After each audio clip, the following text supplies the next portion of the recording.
Hello, everybody, and welcome back to Earth to Taylor with your host, me, Taylor.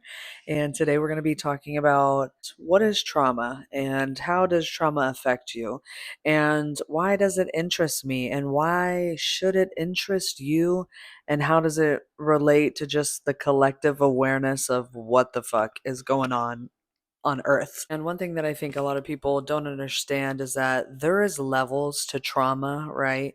So I mean, all of us could have gone through something, trauma is universal. So anybody can go through anything that can be in a traumatic experience.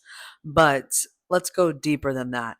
What happens to your brain when you do experience trauma? And what happens to your kids' brains when they experience trauma? Or what about your kids, your grandkids? What do they experience? Or what if there is science out there and research that you might not know about that I'm going to share with you today that talks about and proves things that your ancestors could have gone through or things that they thought or, just traumatic events they experienced could play out in your own life in a seeming random way that you think is random, but in reality, everything is so much more interrelated. And the more we work through that, I think the better the world will be, the more aware we are of ourselves, the more we can be a help to other people in society, right? So I think it's time we all start really getting into the nitty-gritty. Okay? Let's get into this work. How can we figure out what is traumatic that we've experienced, our families experienced, or things that beliefs that we have that are imposing trauma on others? How do we even get there? And we're going to talk about it today. We're going to talk about a book that I've been reading called It Didn't Start With You, and just really get into people that have been studying this, people that really do study epigenetics and study your genes and, biological markers. And these are all things that I'll give you definitions of as we work through it. So that way, when I'm introducing you to some of these things you may have never heard of, you just kind of have after listening to this episode, you're going to have a better awareness and understanding of the basic grounds of trauma and epigenetics. And I just want to kind of get my foot in the door of talking about things that I feel like are just so profound. Any person I've met, I can see where their trauma lays with them. And I feel like even with myself, I am hyper aware of where my trauma is with me and where things I need to work on that I can see visibly, things that I'm already putting work in on, things that have taken years. And if I can see that in myself, I can see it so clearly in other people since I've been little. And I'm a pattern recognizer, okay? I like to see the fucking patterns. And whenever I realized there were psychological patterns in people, my brain just, oh my gosh, I loved it. Loved learning archetypes. I think that's why I love astrology too, but that's another podcast episode for a different day, all right? So let's get into it. What is trauma? What is epigenetics?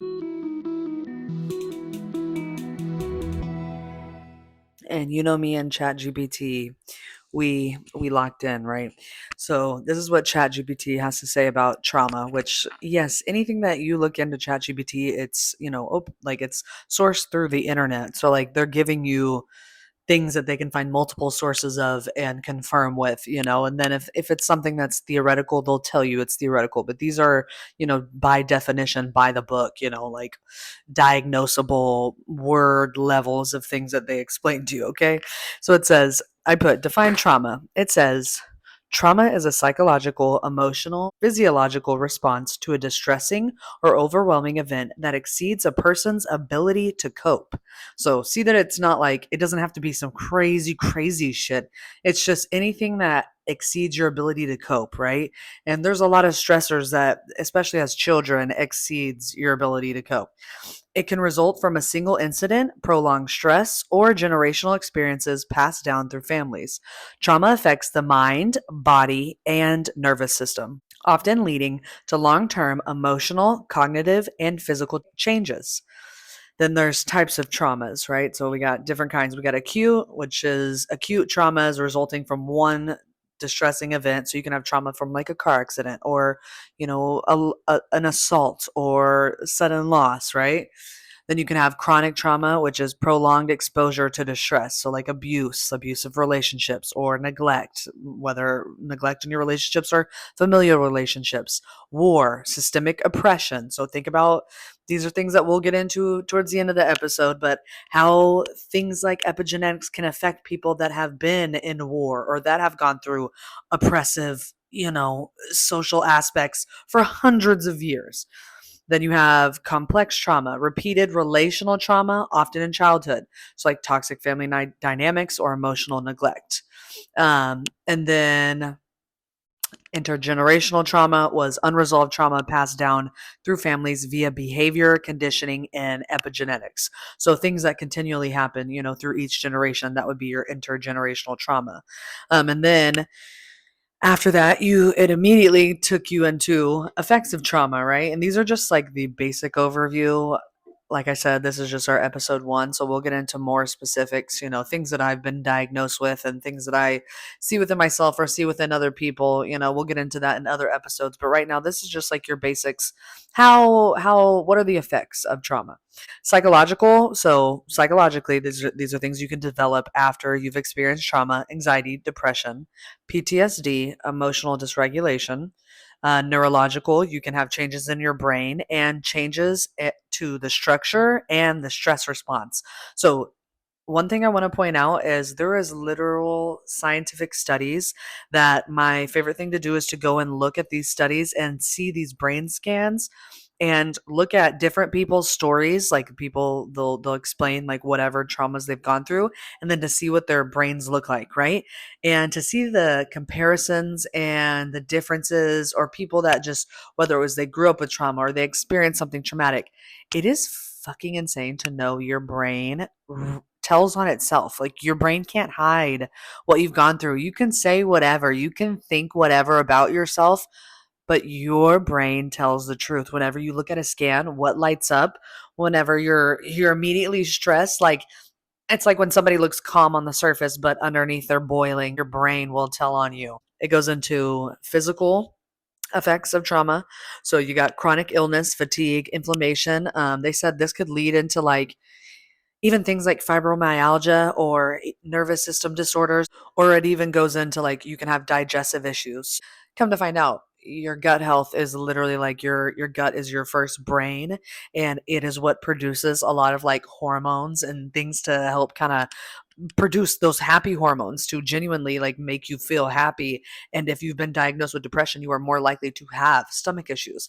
So I thought that was so insane. Stomach aches can be a sign of emotional distress, right? And then it says relational effects could be like trust issues, attachment wounds, difficulty with boundaries. This is where you have like people pleasing, or to me it also can go into like effects of trauma can lead into things like people pleasing, or, anxious avoidant, or it could go into things like narcissism, or, whether it's grandiose or covert, narcissism. To me, there's so many different ways that it can play out, whether psychologically, physically, there's so many different things that can happen to your brain, your body when you experience trauma. And it's just insane that people just think that they're going throughout life that all these things are not connected, when in reality everything that you experience or didn't get to experience, especially if it is negative, it is affecting you, whether you understand that or not. And for me, I feel like as I've gotten older and met people that are, 20 years older than me, it is so apparent people who genuinely do not think that they have trauma,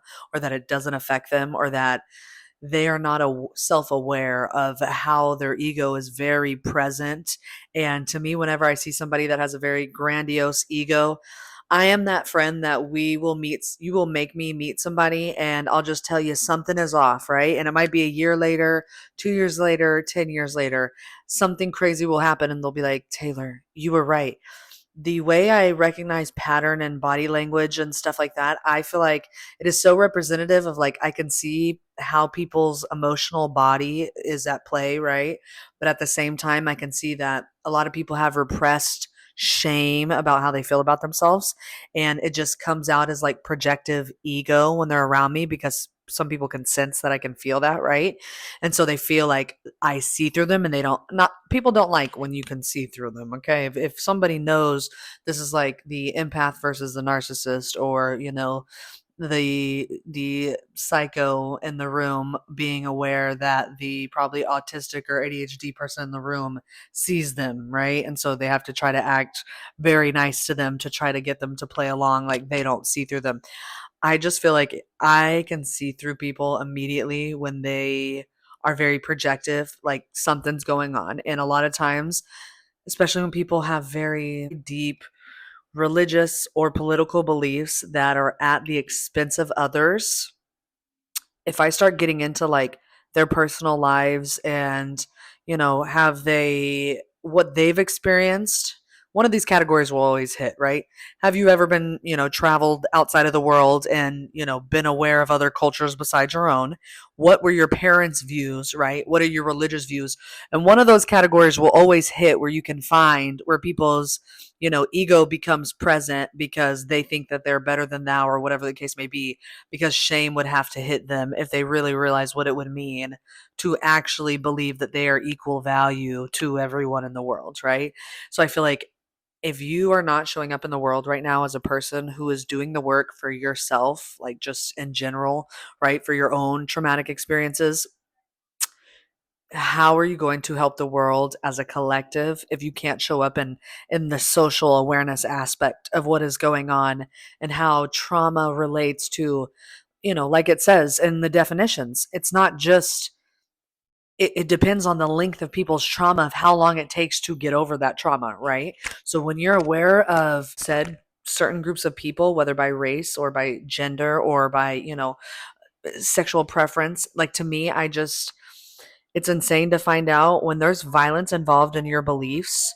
Why does that not make you question and think about, your beliefs?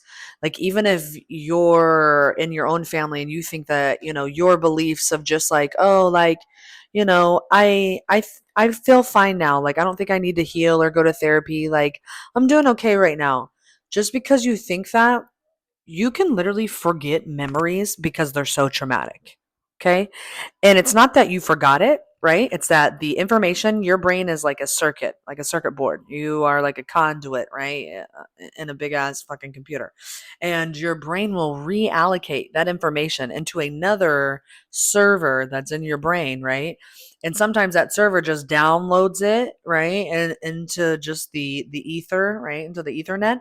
And then whenever a grandchild comes along 2 generations from you, right? That server has downloaded that genetic information through those genes and now has ended up in a DNA sequence, a spiral for your grandkids. And now when your grandkids are going to go through or feel trauma that you experienced, but that you never processed, but that you think you are absolved from, whether it's your religious beliefs, political beliefs, just egoic beliefs that you don't have work to do because you think that you're absolved from really getting to the root of like why we have beliefs that are harmful to ourselves or to our families or to society as a whole. And how does epigenetics, relate to your trauma? And to me, it is profound to know if you don't fucking work on your trauma, your kids or your grandkids or your great grandkids could pay for it. Or that we could be paying for trauma that our parents, our grandparents, our great grandparents, and so on and so forth didn't work through or didn't get to process, right? And kind of, it's a double-edged sword of like, that's crazy that you're here and you have to like possibly experience things that you're just predisposed to naturally, right? But also what an honor it is to be here and be a human in a timeline where you have awareness and technology and the ability to heal your genetic, your genealogy, your DNA sequence, and heal your future generations by healing your previous ancestors' wounds. That is a profound insight of knowing you are here for more than what you could even imagine, right? Everything you do and experience will change the genes of the future generations after you in just your own family sense, right? But especially the love or hate that you put into your family, or love and hate that you put into yourself, even if you are a loving person to other people and you fucking hate yourself, That self talk, literal thoughts and ideologies and issues or experiences that someone has, you or your grandparent, can come back into play in their genes later on. And this is where epigenetics come in. So let's get into epigenetics. What is epigenetics?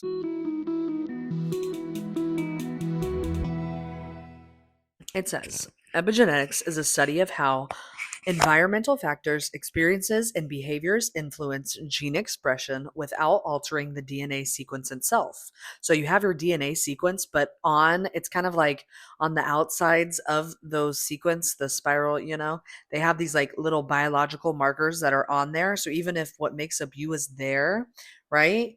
There is the markers that can be the genes. These are like your gene markers.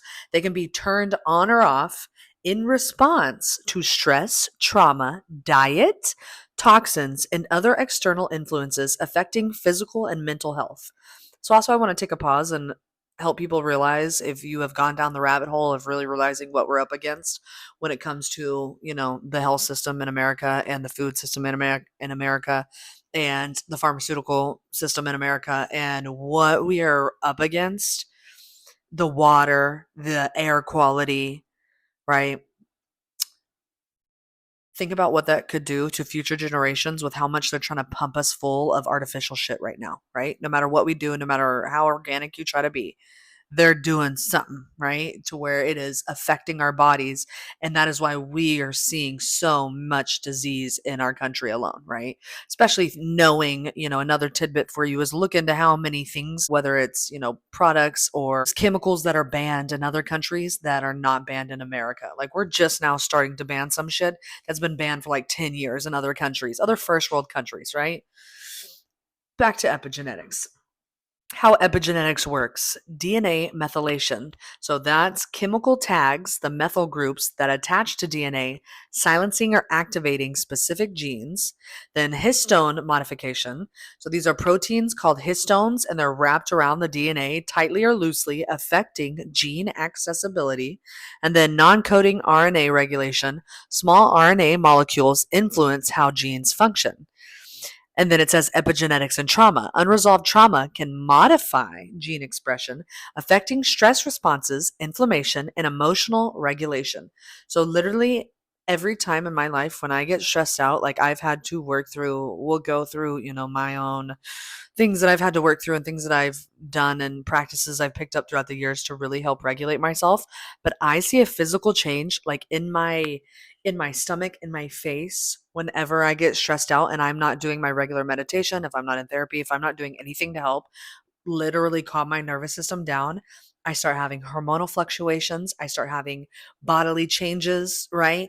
More brain fog, more fatigue, more this, more that. Like if you have gone through trauma, keeping up also with your mental health, because I'll talk about different therapies you can use in a minute.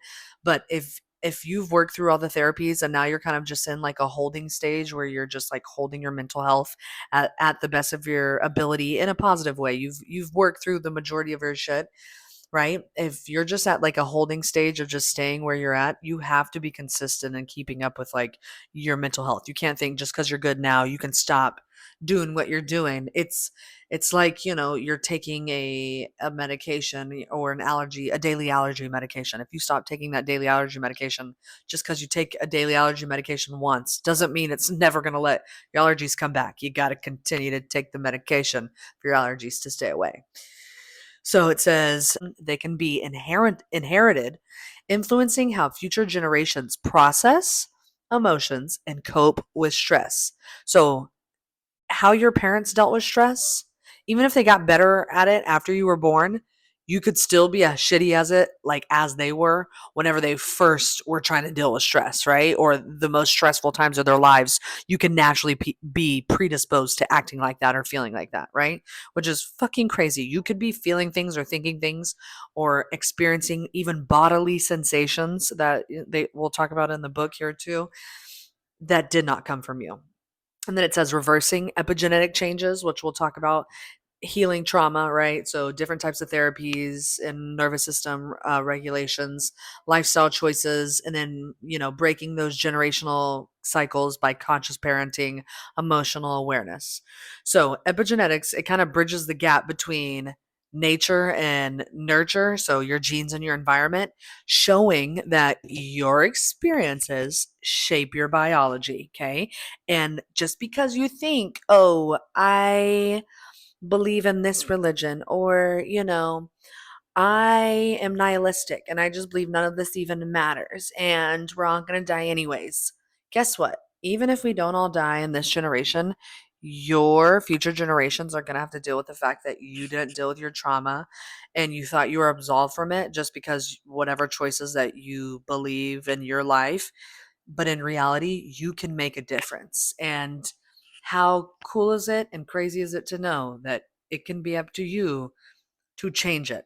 But I want to get into this book called It Didn't Start With You to kind of help give people examples of real life situations of people who did not understand that their trauma did not start with them and their stories. And you might feel like a crazy person. And I guarantee people in history, which breaks my heart, have literally been lobotomized or institutionalized because they were having mental breaks from things that seemed random, right? But these type of research and these type of awareness of what happens to our brains and things like that when they go through trauma, whether our parents or our own, we are finding out that it literally makes a change and you can experience things that you didn't even experience, right? It could be your parents experience or your grandparents. So again, the book is called It Didn't Start With You. It's by Mark Wolin. Mark went to school, I think he was summa cum laude. I want to say it was University of Pittsburgh, and he graduated with an English and a psychology degree. He had his own story that kind of got him interested in just epigenetics and how trauma works. Whenever he was, I want to say like early 20s, he developed an ocular migraine and started to lose his vision. And he was kind of just losing his mind about, why am I losing my vision? Like, why me? You know, I would be horrified too. I understand, losing your vision would be very scary. So he ends up, leaving his family and going to India to kind of like go find shamans and these gurus to like sit with them and meditate with them and try to work through why this was happening, because there was no causation of his ocular migraine and no causation of his eye, losing vision in his eye. And so he went out there to try to just see if it was related to anything spiritually or, mentally that he had going on that he just couldn't work through or find through, normal westernized medicine. So he went out to the East and wanted to go and see what it was about and see if he could figure out anything. After about 3 years, he met up with one shaman that ended up telling him, you need to go and make peace with your parents. And he didn't like that answer. So he waited again to go and meet up with a different, spiritually enlightened teacher. And when he met up with them, they said the same thing. He met up with a third and final one, and they meditated for like 3 days together, didn't eat, right? He also told him, you need to go home and make peace with your parents. And even though he didn't like that answer, he ended up doing it, went home, realized that, he does have an aversion of having a relationship with his parents. They've just been distant. They split up when he was young. He just like had a physical aversion to his mother when he would even hug her, didn't know why. So he tried to kind of work through that and figure out why he felt that way. Like just becoming the observer, which is one thing I want to hit on the head over and over to everyone. Becoming the observer of yourself and of your brain's reactions, your body's reactions, your thoughts, your emotions will lead you to figuring out exactly who you are and exactly why you're here. Okay. And you just got to start off with becoming the observer. So he observed, when he would hug his mom, he had an aversion and wanted to back out of the hug. And instead of doing that, he started to stay in the hug until he could like feel it in his body where he felt that, which we'll get into an episode another time about, energy and where I feel like there could be energy blocks and chakras and things like that, and just the science even behind chakras, okay? But he could feel where he felt it in his body, and where there's certain parts in your body you feel something can be related to certain emotions, right?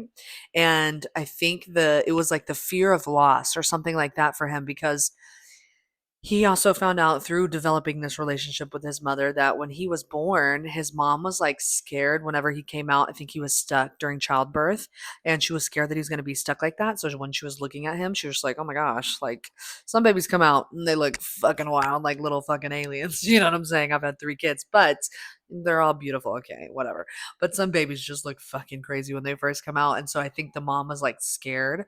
So when she was looking at him, she was genuinely like scared, and he says that even later on through his findings that babies that are born to moms that are like scared of what they look like or possible like just issues whenever the baby's first born, which makes me sad because all my kids had something going on when they were first born, that it can just cause trauma for that baby, right? Like that baby has some form of awareness. Like consciousness is a fucking crazy thing, bro. Like, oh my gosh, like just knowing what I know now, like just I would have done things so different if I didn't have babies so young. But it doesn't matter. Everything happens how it's supposed to. It's just knowing what I know now. I want other people to know, like especially if you haven't had kids yet. Even if you do have kids, you could help change their cellular biology by helping your kids heal while they're alive. But I'm saying if you can do that by just changing your own DNA before you have kids, why the fuck would you not, go that route first? But all of that to say is he started becoming aware. He created a relationship with his mother, created a relationship with his father, just became aware of like where he felt these blocks. He found out that 3 out of all of his grandparents from his mom and his dad, 3 out of 4 of them lost their moms in like their early 20s, right? So all their moms died. So he also theorized that in his emotional trauma, one of the things that he had an issue with was he had a fear and avoiding attachment, like a fear of them passing away, a deep subconscious fear about them passing away, to where he just didn't want to get close just in case something happened to his mom or his dad anyways. So it's like that trauma of losing parents can play even a factor later on to kids and later generations, because those kids could be, developed just inherently. They literally talk about your genetic makeup is made before you're even conceived, meaning that things that you deal with, right? They were already being made before your mom's egg and your dad's sperm met each other, right? All of that encoding, and that it's like pieces, it's like a gigabyte, like a piece of information and another piece of information meeting to create a whole new piece of information, right? So everything that's encoded inside the sperm and the egg, whenever they meet, that was already there before you didn't influence that, right?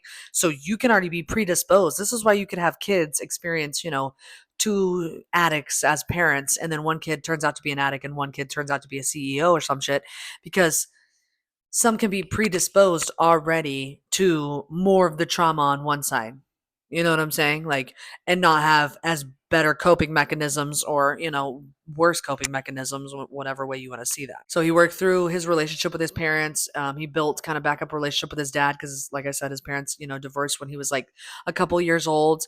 And, he found out through his dad too that his dad felt like his son never loved him. The author, he felt like he never loved him, not just like in a bad way, but just kind of like, I never thought you loved me.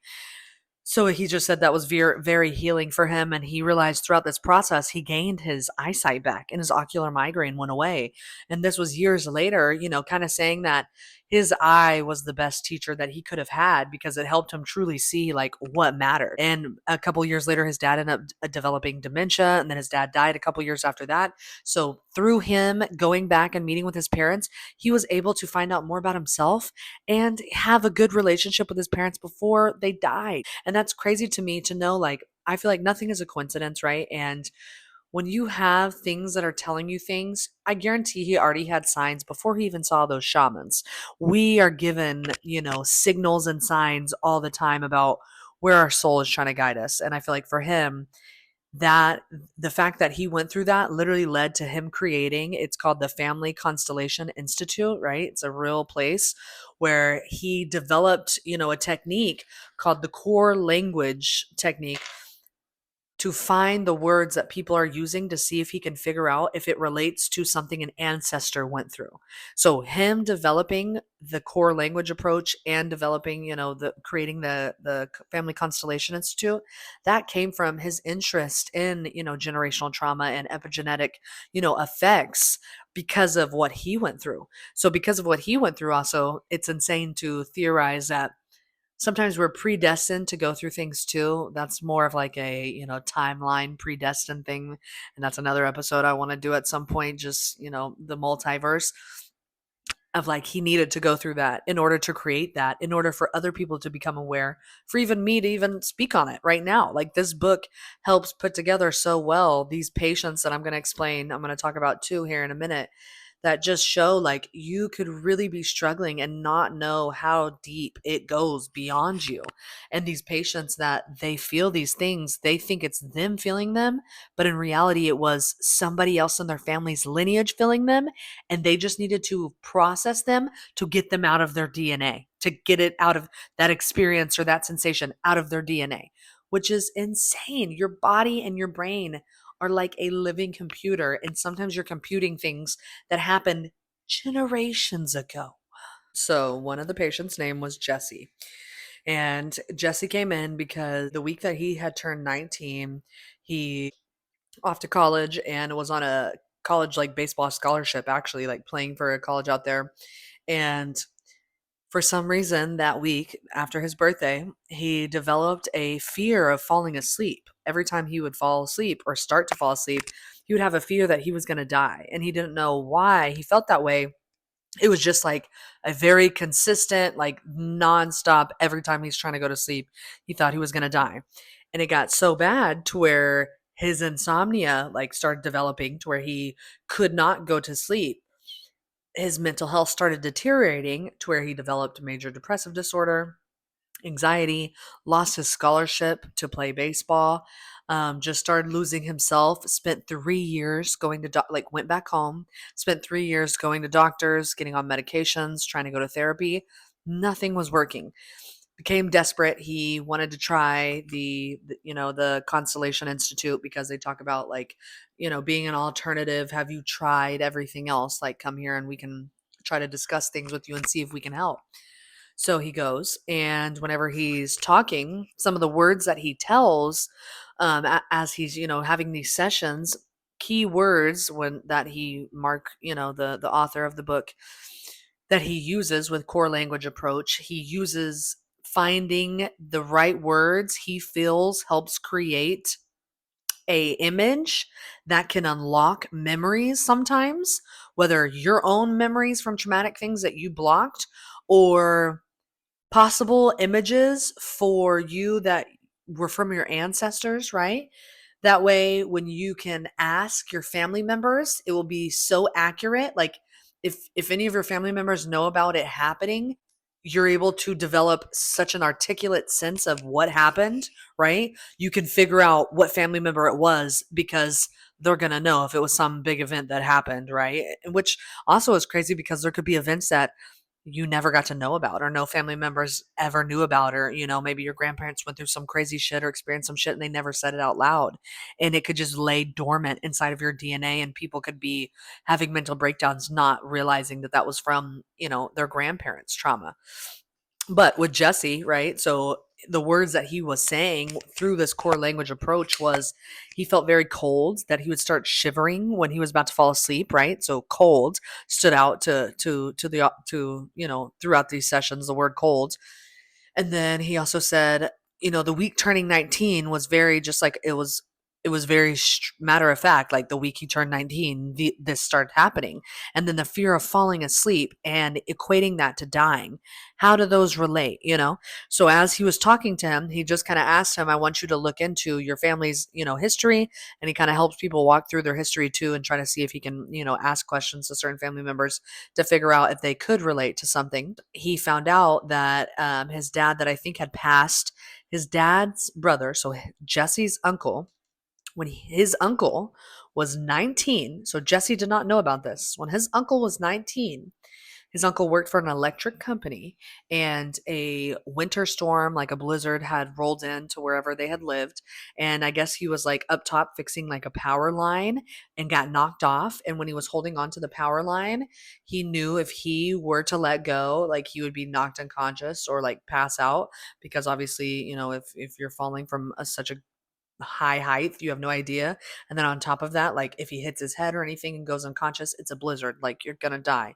And I think it was like a rapid storm, like they didn't know it was coming. So uncle ends up falling and died. Jesse's dad, so the brother, so the uncle's brother, him knowing that that happened to his brother and not being able to really fully process that and just probably was struck by grief and like did not like blindsided by it coming, it descended down into their DNA coding, right? Instead of him finding a way to process that, it was probably too painful, which there's everybody can make an excuse for why things are painful to not process it, right? But you are doing a disservice to your children or your grandchildren or, even people around you. These stories that happen, if you're not collectively as a family healing together, right?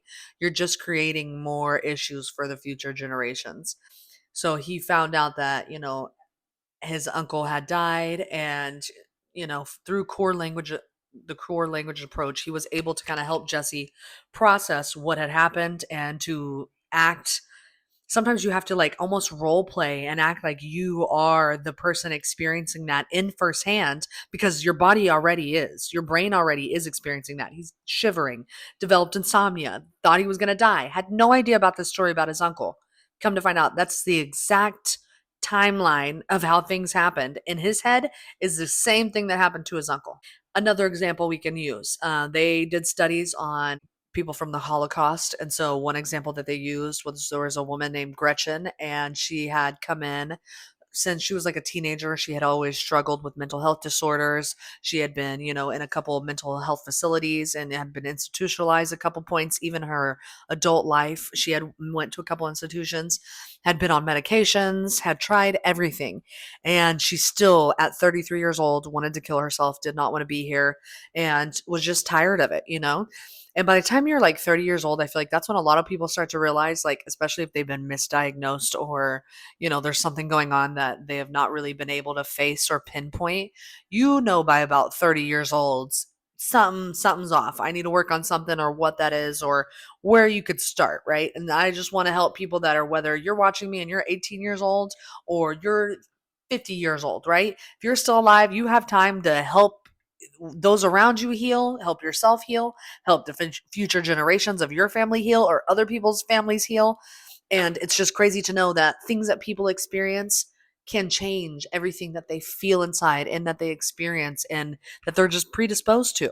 So Gretchen, she was going through all this, went to the Constellation Institute, starts having her sessions, and in some of her sessions she starts speaking about wanting to be incinerated and just wanting to like evaporate and not be there at all. So as he's gone through these sessions with her, later on in the session he tells her, have you ever had anybody that's Jewish in your family or that could have been in the Holocaust? And she didn't think so.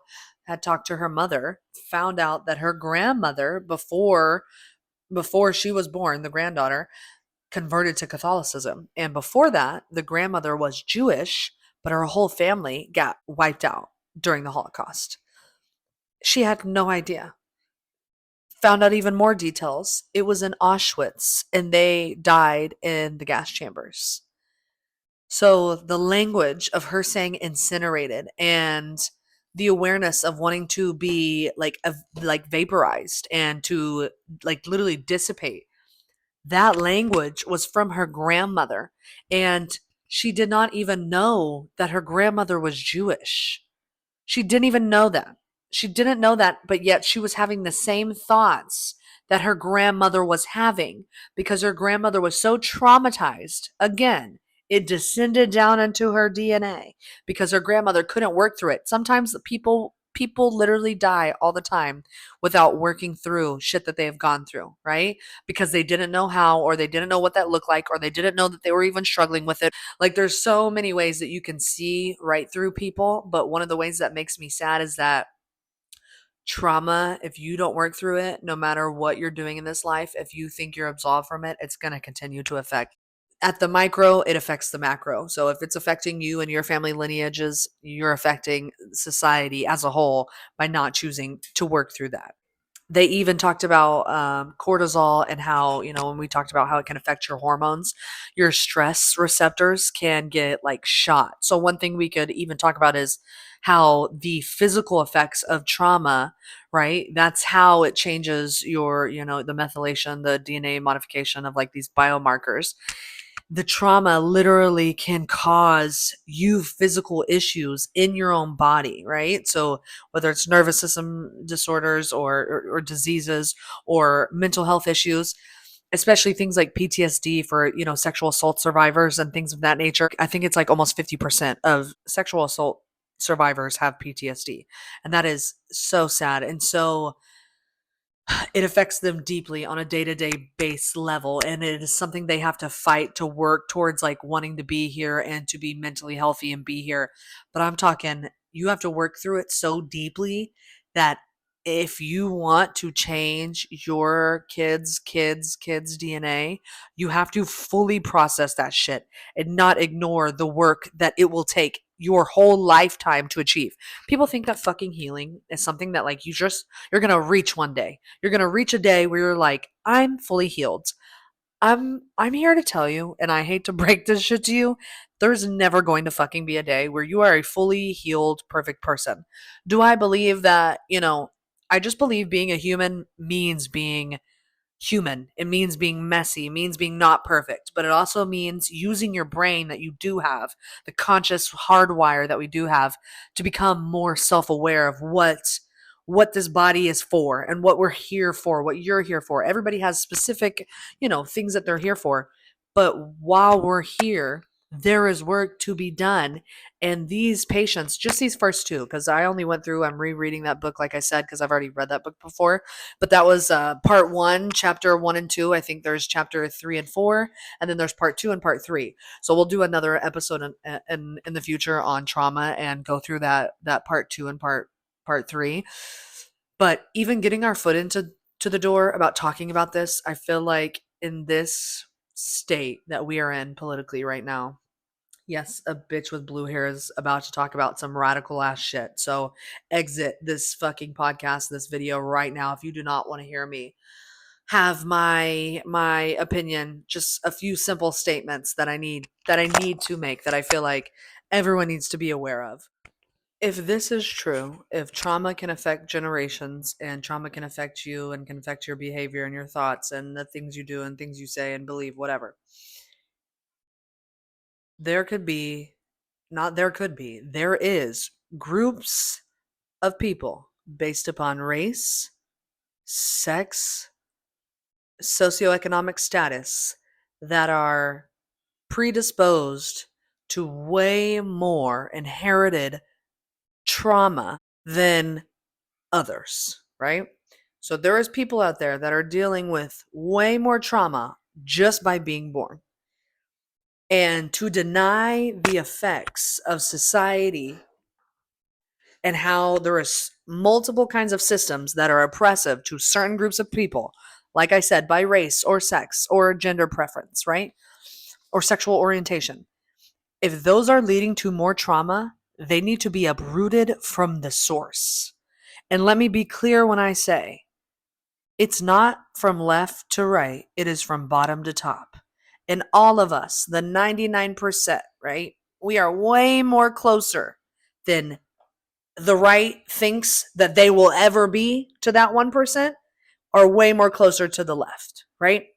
And I'm not a liberal. I'm not even a leftist, right? Because I don't even believe in capitalism, right? And that will be an episode that we will get into maybe the end of February.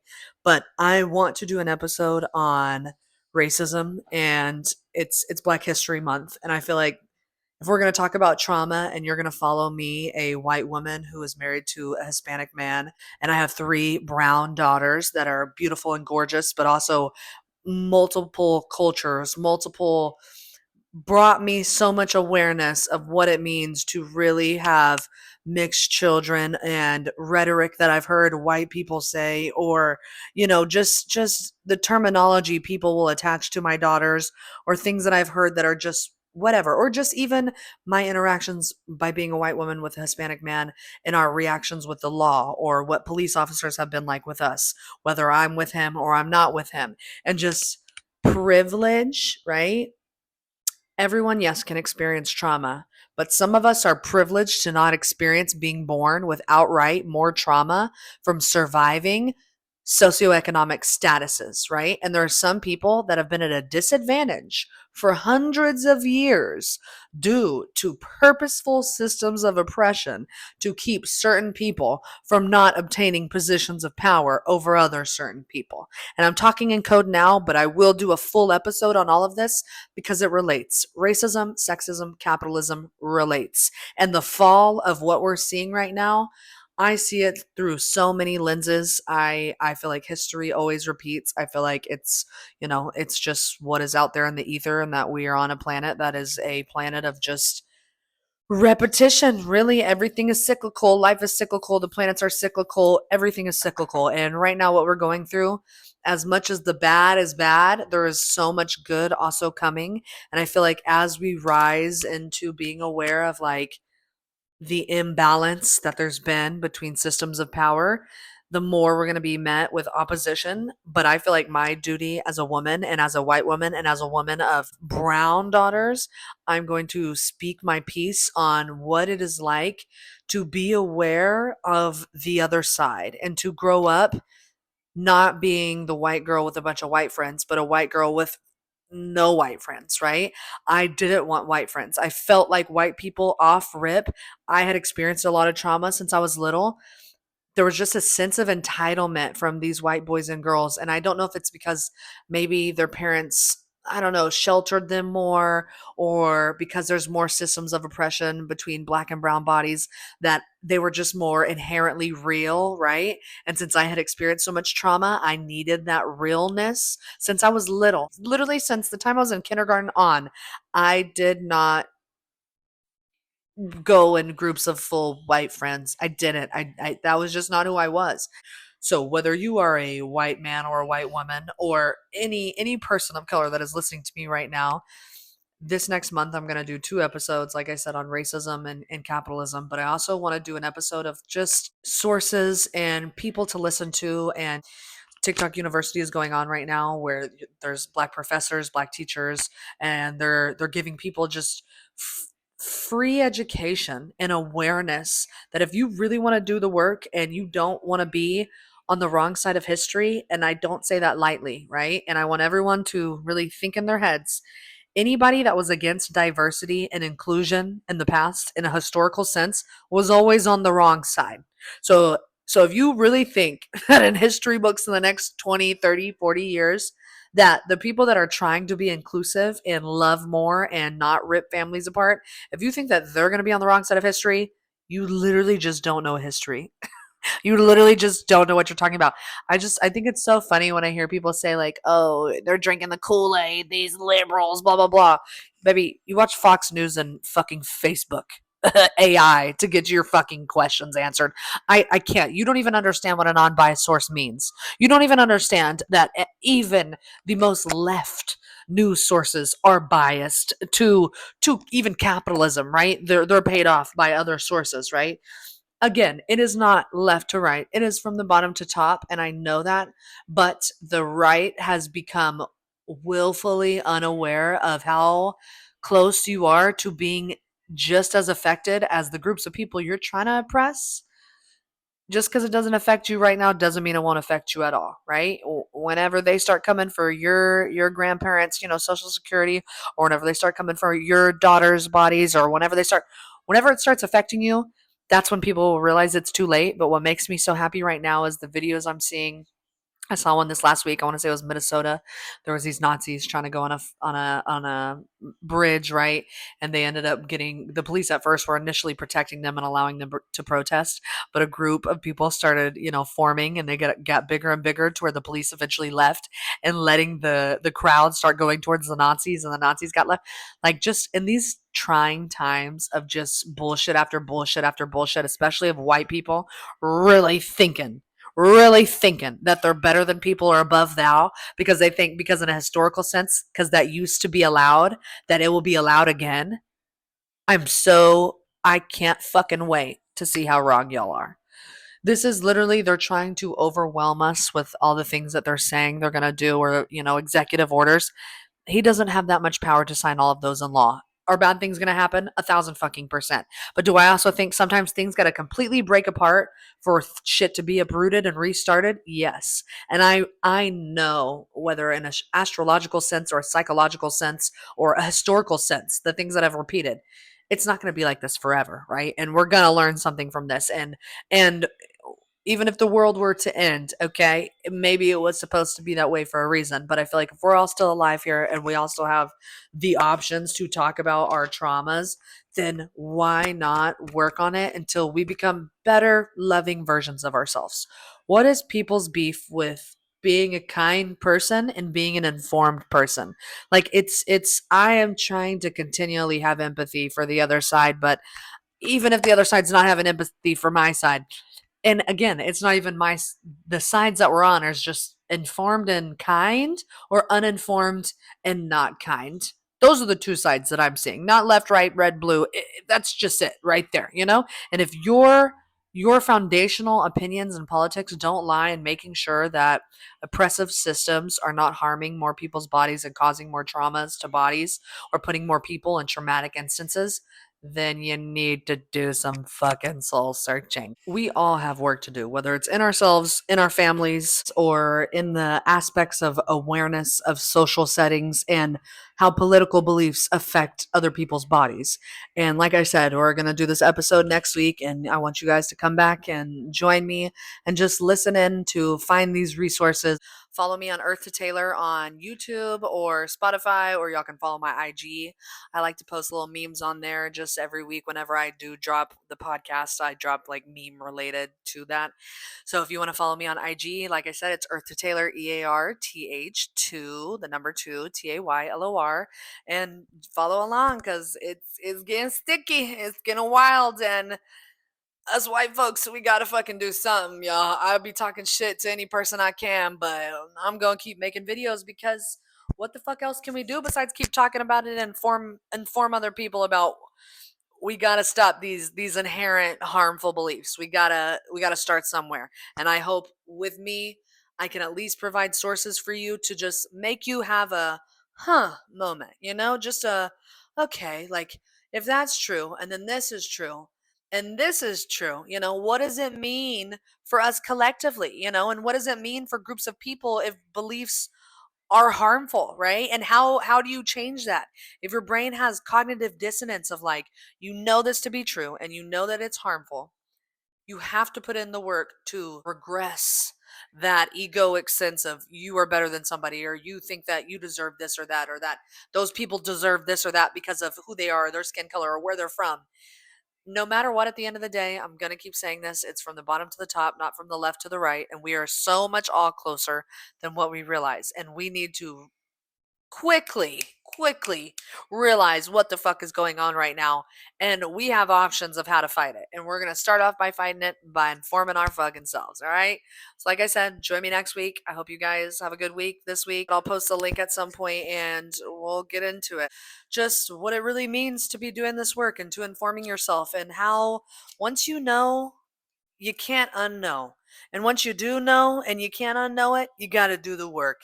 And once you do the work, you got to keep participating in the work. And then once you're participating in that work, you got to keep informing other people. So I'm just doing what I'm feeling led to do. And I hope if you're feeling led to do something, that you listen to that.